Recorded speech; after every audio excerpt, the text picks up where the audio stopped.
কলহান্তরিতা পরা প্রয়সী বক্তা স্বাধীন ভর্তিকা হে দারসতন্ত্রের প্রকৃতিতা।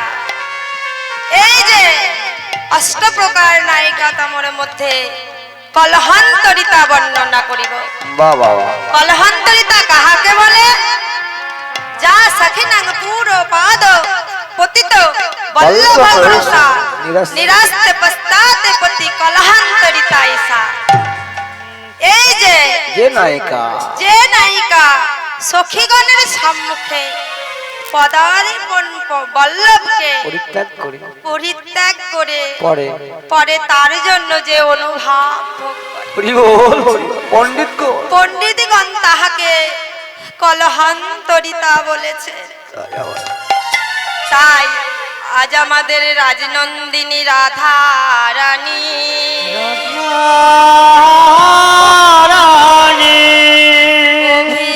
অভিমানী বসত প্রাণকান্তকে হারিয়ে কুঞ্জ মাঝে বসে বসে একাকিনী কাঁদছে। তাই আমাদের রাজনন্দিনী রাধা রানী অভিমানী বসত প্রাণকান্তকে হারায়ে কুঞ্জ মাঝে বসে বসে একাকিনী কাঁদছে। এদিকে নিকুঞ্জের ডালে সুখ শাড়িকে বলছে, শাড়ি পতি সুকত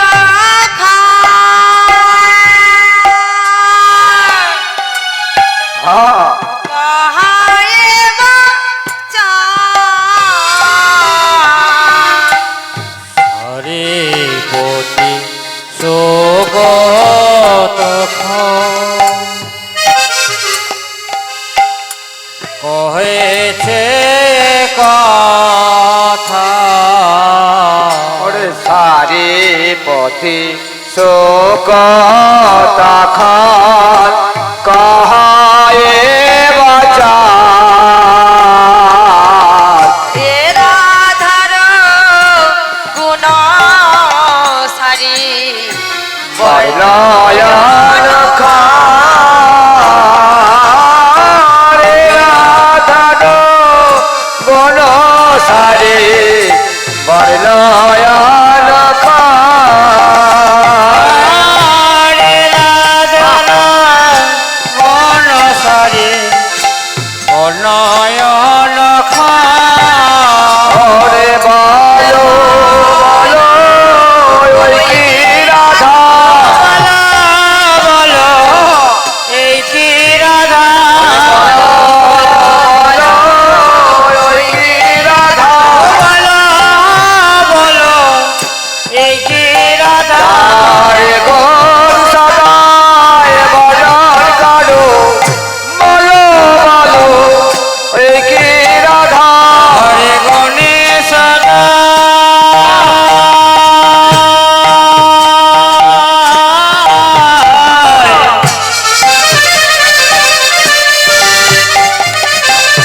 বর্ণন করো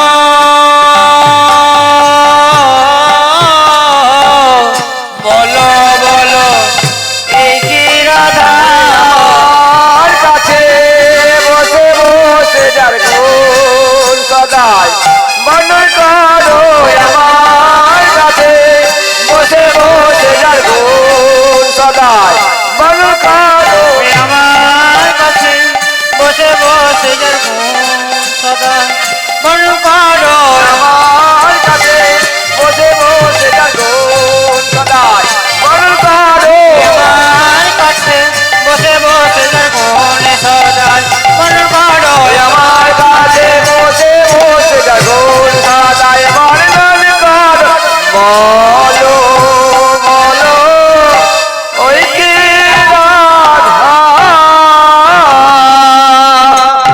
সুখ শাড়িকে বলছে, ও শাড়ি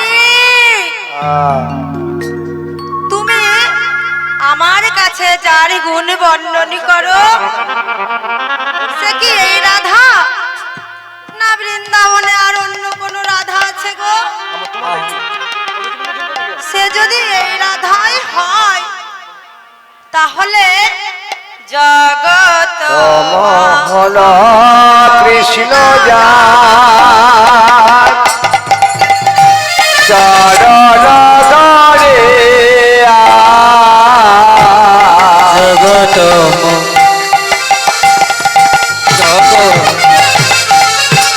জগত মোহন কৃষ্ণ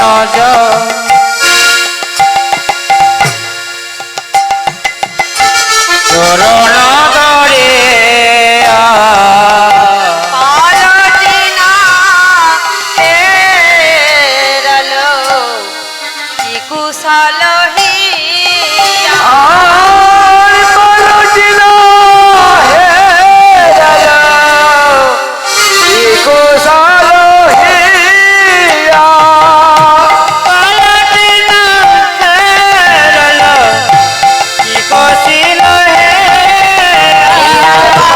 আর ফিরে চাইলো না হে, একবার ফিরে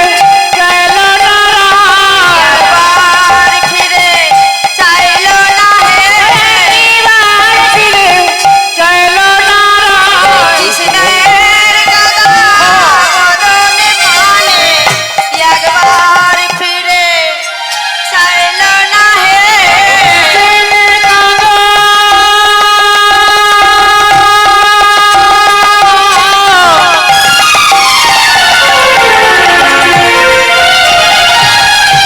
বদনে পানে, একবার ফিরে চাইলো না হে। একবার ফিরে চাইল না একবার ফিরে চাইল না একবার ফিরে চাইল না একবার ফিরে চাইল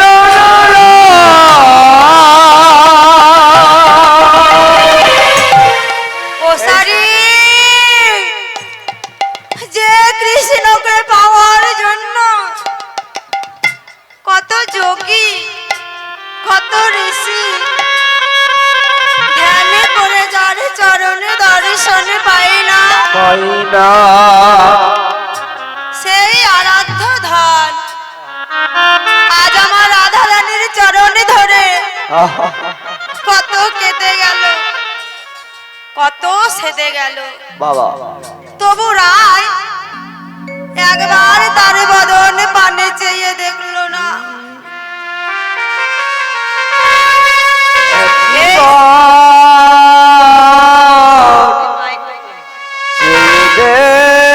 দেখিল না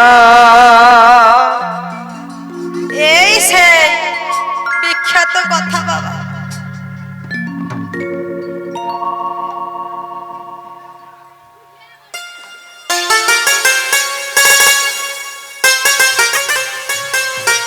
এই সেই বিখ্যাত কথা যা লিখতে গিয়ে আমার কবি জয়দেবের হাত কেঁপে গেছিল। হরি বল হরি সরগরল খন্ডলা মম শিরসি মন্ডলা, এই পর্যন্ত লিখেছেন বাবা।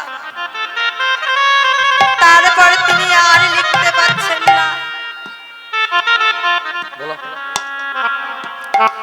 তা মাগো, আজ আমরা সবাই মিলে এই জায়গায় উপস্থিত কেন্দ্রবিল্ল গ্রামে, তাই আমরা আজ জয়দেবের কথা একটু শ্রবণ করব। 1110 খ্রিস্টাব্দে এই কেন্দ্রবিল্ল গ্রামে শ্রী জয়দেবের জন্ম হয়েছিল। হরি বল হরি বল। পিতা হচ্ছে ভোজদেব আর মাতা হচ্ছে বামা দেবী। যখন আমার জয়দেবের জন্ম হয়েছিল মাগো, তাদের বাড়িতে বন্ধুর অভাব, কি করে জয়দেবকে বড় করবে সেটাও তাদের ক্ষমতা নেই। বামা দেবী আমার অনেক দিন স্বামী পুত্রকে খাইয়ে নিজে অনাহারে থেকেছে। হরি বল হরি বল। এইভাবে কেটেছে তাদের জীবন। এইভাবে কাঁদতে কাঁদতে জয়দেব যখন আমার 4 বছর বয়স হলো বাবা, তখন বামা দেবীর এক খারাপ অসুখ। বামা দেবী আমার সকলকে ছেড়ে পরলোকে গমন করেছে। ছোট্ট জয়দেব তার পিতার কাছে বড় হচ্ছে। কিছু বছর পরে তার পিতাও তাকে ছেড়ে পরলোক গমন করেছে। তখন জয়দেব আমার কি করে পিতার শ্রাদ্ধ করবে কিছুতেই বুঝে উঠতে পারছে না। তখন এক রাজার কাছে তার বাড়ি জমি বন্ধক দিয়ে তার পিতার শ্রাদ্ধ করেছিলেন বাবা। শ্রাদ্ধ করার পর সে অনাথ হয়ে গেছে, কিন্তু কৃষ্ণ নাম বদনে বলতে ছাড়েনি। সে বদনে কৃষ্ণ নামে গাইতে গাইতে দেশ বিদেশ ঘুরছে। ঘুরতে ঘুরতে পুরী ধামে গিয়ে উপস্থিত হয়েছে বাবা। যখন পুরী ধামে গিয়ে উপস্থিত হয়, তখন আমার জয়দেবের ভাগ্যবশতী বলতে পারেন, এক রাজা জগন্নাথ দত্ত শ্রী জগন্নাথ দেবের পুজো দিতে ওই মন্দিরে এসেছিলেন। তখন শ্রী জগন্নাথ দেব ওই জগন্নাথ দেব দত্তকে স্বপ্ন দিলেন যে তোমার ওই একমাত্র পদ্মার সঙ্গে, একমাত্র কন্যা পদ্মার সঙ্গে জয়দেবের বিবাহ দিতে হবে। ওই রাজা পদ্মাবতীকে এনে জগন্নাথের মন্দিরে জয়দেবের হাতে তুলে দিচ্ছে, কিন্তু জয়দেব কিছুতেই গ্রহণ করতে পারছেন না। সে তো ভিখারি, তার কাছে আর কিচ্ছু নেই।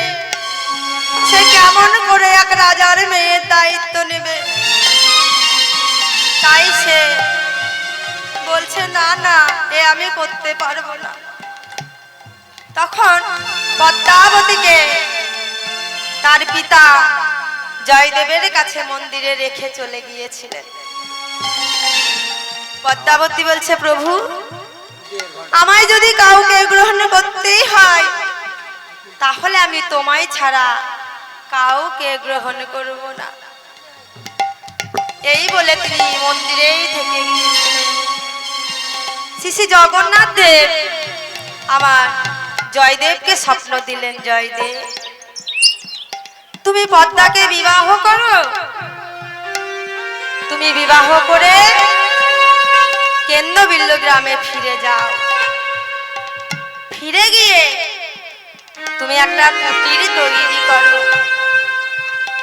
আর আমার রসলীলা লিখতে আরম্ভ করো। তাই জয়দেব আমার পদ্মাবতীকে বিবাহ করে এই গ্রামে এসে 8 কাঠা জমির উপরে বাবা একটা কুটির তৈরি করেছিলেন। সেই কুটিরে পদ্মাবতীকে নিয়ে সংসার করছিলেন। যখন জয়দেব আমার গীত গোবিন্দ, গীতা, ব্রহ্মপুরাণ লিখছেন, লিখতে লিখতে হঠাৎ তার কলম থেমে গেল বাবা। সরগরল খণ্ডলম মম শিরসি মণ্ডলম, এই পর্যন্ত লিখেছেন, তারপরে তিনি আর লিখছেন না। না না না না না, এ আমি কেমন করে লিখব? এ আমি করতে পারবো না। আমি আমার রাধা রানীর চরণ দুটি কেমন করে আমার এই গোবিন্দের মস্তকে তুলে দেব? এ কাজ করতে আমি পারবো না গো। হে জগন্নাথ, হে প্রভু, হে কৃষ্ণ, তোমরা আমায় রক্ষা করো। এই বলে লেখা বাদ দিয়ে জয়দেব আমার বসে আছে। পদ্মাবতী বলছে, প্রভু তুমি লিখছো না কেন? কি হয়েছে তোমার? পদ্মা, আমার একটা অসম্পূর্ণ শ্লোক মনে পড়ছে না গো। পদ্মাবতী বলছে, বেশ প্রভু, তোমায় এখন লিখতে হবে না। এ নাও, তুমি তেলের বাটিটা নাও, যাও তুমি স্নানে সেরে এসো।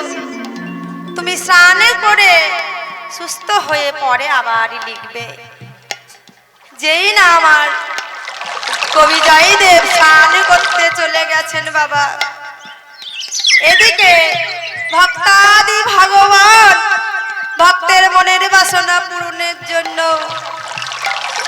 কবি জয়দেবের রূপ ধারণ করে এসে পদ্মাকে ডাকছে। পদ্মা, পদ্মাবতী দরজা খোলো। পদ্মাবতী আমার দরজা খুলে দিয়ে বলছে, এ কি প্রভু, তুমি তো এই মাত্র স্নানে গেলে, তুমি এত তাড়াতাড়ি চলে এলে?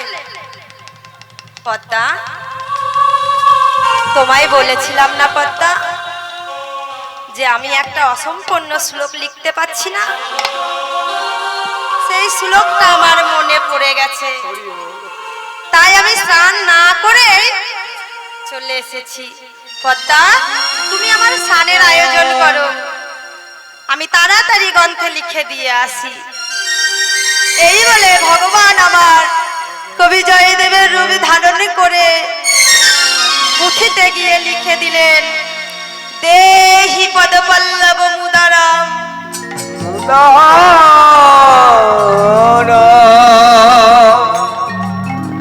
তারপর লিখে দিয়ে তিনি স্নান সেরে নিলেন।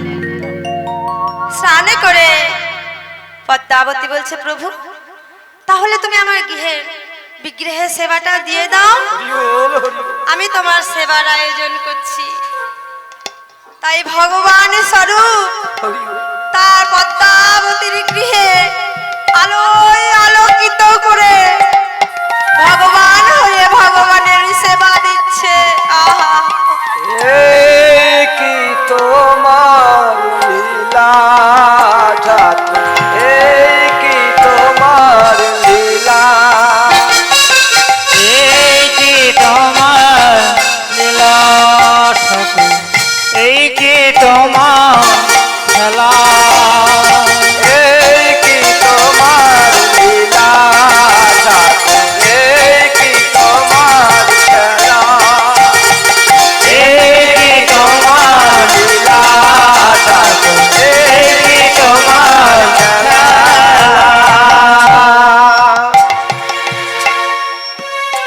পদ্মাবতী বলছে, বিগ্রহে সেবা হয়ে গেল।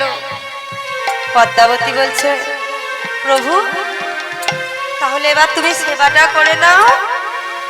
পদ্মাবতী আমার বাবা পঞ্চ ব্যঞ্জন রন্ধন করে আজ গোবিন্দের সেবা দিচ্ছে নিজের স্বামী মনে করে। গোবিন্দ আমার সেবা করে সন্তুষ্ট হয়ে বলছে, পদ্মা খুব সুন্দর হয়েছে পদ্মা, তাহলে এইবার আমি শয়নে যাই। পদ্মাবতী বলছে, হ্যাঁ প্রভু তুমি শয়নে যাও। যেই না গোবিন্দ আমার শয়ন কক্ষে গিয়েছেন, পদ্মাবতী আমার নিজ হস্তে চরণ সেবা করে দিয়েছে। প্রভু আমার শয়নে ঘুমিয়ে গেছে। পদ্মাবতী এদিকে এসে এবার প্রসাদ গ্রহণ করছে মাগো। তখন হঠাৎ আসলে কবি জয়দেব এসে আবার দরজায় করা নাচছে।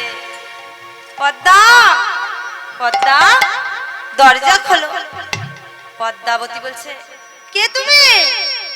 কে? কে তুমি আমার স্বামীর রূপ ধারণ করে আমায় ডাকছো? আমার স্বামী তো আমার গৃহে আছে। জয়দেব বলছে, পদ্মা, তোমার একই ব্যবহার, তুমি আমার কথা শুনতে পাচ্ছ না? তুমি দরজা খোলো, দেখো আমি তোমার স্বামী দাঁড়িয়ে আছি। পদ্মাবতী কিছুতেই খুলছে না। না না না, আমার স্বামী তো আমার গৃহে শয়নে আছে, আমি দরজা খুলতে পারবো না।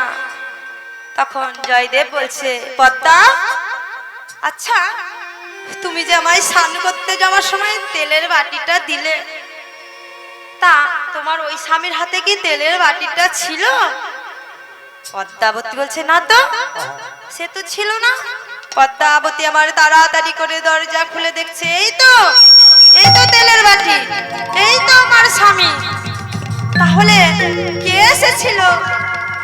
যেই না পদ্মা দরজা খুলে দিয়েছে, কবি জয়দেব তার এঠো হাত দেখে রেগে গিয়েছে। একই পদ্মা, একই তোমার ব্যবহার, ছি ছি ছি ছি ছি পদ্মা, এ তুমি ভালো কাজে করনি পদ্মা। তুমি জানো না আমার বিগ্রহের এখনো সেবা হয়নি, আমার সেবা হয়নি, আর তুমি সেবা করে ফেলেছো, ছি ছি ছি ছি ছি পদ্মা। পদ্মাবতী বলছে, প্রভু তুমি আমায় ক্ষমা করো প্রভু। তুমি তো এলে, তুমি তো বললে পদ্মা, আমার অসম্পূর্ণ শ্লোকটি মনে পড়ে গেছে, তাই আমি লিখে আসি।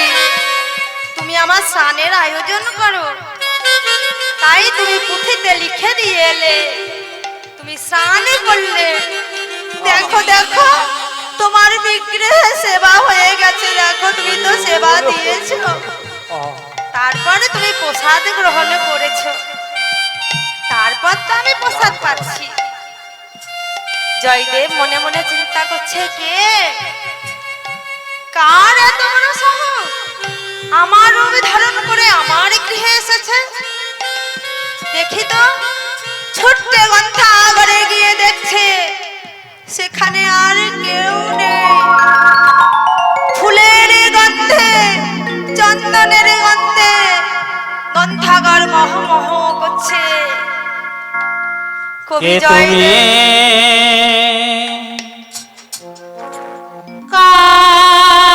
কাছে আছো,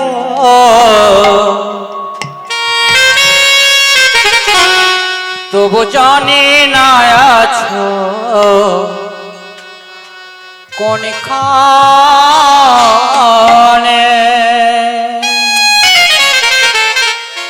কে তুমি কাছে আছো, তবু জানি না আছো কোনখানে।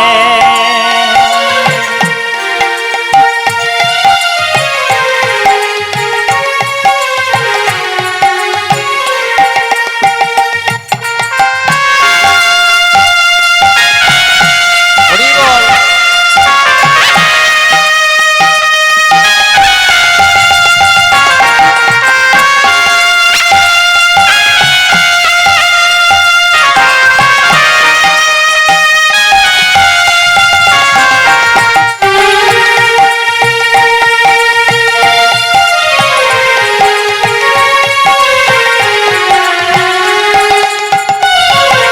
হাতটি ধরে পথে জানি গো তুমি চাইবে যেদিন থামেতে হবে আমার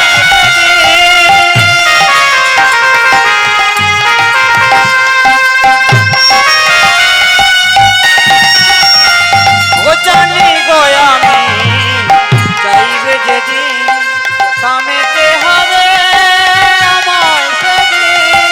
পাথর চড়ান নারিয়ে হবে, ওই না পাথর চড়ান নারিয়ে হবে, ওই না বেলা বেজে সন্ধানে। যে কথা বলি আমি তাই শুনে যাই, তুমি যে কথা